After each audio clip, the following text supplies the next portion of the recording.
இந்த காம்பவுண்டுக்கு இந்த பக்கம் தாசியினுடைய வீடு, இந்த பக்கம் சாமியாருடைய வீடு, குருக்களுடைய வீடு. இப்ப ரெண்டு பேரும் ஒரே நாள்ல இறந்து போறாங்க. ரெண்டு பேரும் கடவுளுடைய கோட்டையில போய் நிக்கிறாங்க. இப்ப கடவுள் சொல்றாரு, தாசிய கூப்பிட்டு நீ சொர்க்கத்துக்கு போ, குருக்களை கூப்பிட்டு சொல்ற நீ நரகத்துக்கு போ.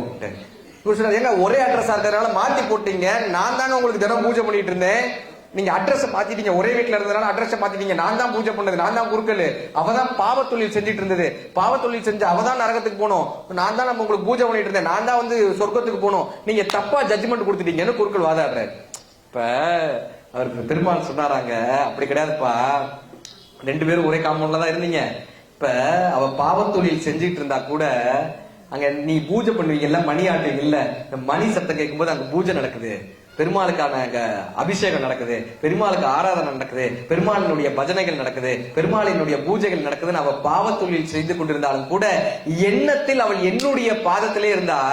ஆனா நீ வந்து நான் பண்ணிட்டு இருந்த, எனக்கு கற்பூரம் காமிக்கும் போது அங்க காலிங் பில் அடிச்சுச்சுன்னா இங்க பண்ணையார் வந்திருக்காரு, இப்ப மிராசுதார் வந்திருக்காரு, இப்ப அந்த ஜமீன்தார் வந்திருக்காரு, நீ எனக்கு கற்பூரம் காமிச்சுட்டு அவங்க வீட்டுல என்ன நடக்குதுன்னு உன்னுடைய நினைப்பு பூரா அந்த பாவத்தொழிலே வச்சிருந்த, அவளுடைய நினைப்பு பூரா என்னுடைய பாதத்திலேயே வைத்திருந்தாள், அதனால் அவள் சொர்க்கத்திற்கும் உன்னை நரகத்திற்கும் அனுப்பினேன்.